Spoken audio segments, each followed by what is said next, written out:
bayan tulad ng Tacloban City, hindi pa rin tuluyang nakakabangon mula sa hagupit ng Bagyong Yolanda ang bayan ng Hernanes sa Eastern Samar na halos mabura noon sa mapa. Nagpapatrol si Doris Bigornia.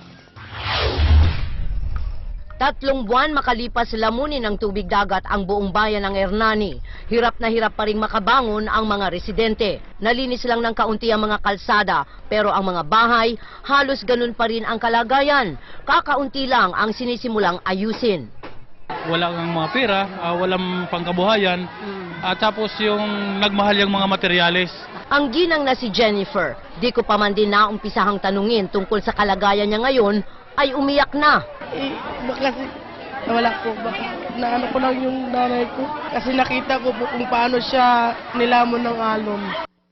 Naabutan naming namimigay ng hygiene kits ang isang Norwegian NGO. Pangamba ni Mayor, nasasanay na ang mga residente sa mga dole-out.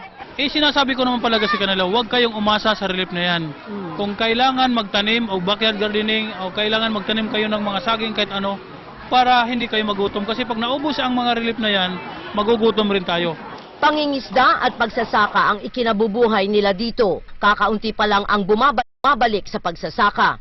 Pangamba ni Mayor, kung di agad maibalik ang mga kabuhayan, taggutom ang kakaharapin nila. Hanggang mga April pa kami magkakaroon ng espiritu ng kagutom.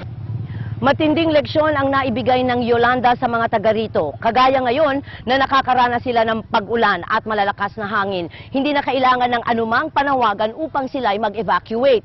Kusa silang lumilikas kahit na walang bagyo dahil naroon pa rin ang takot na isa na namang Yolanda ang darating.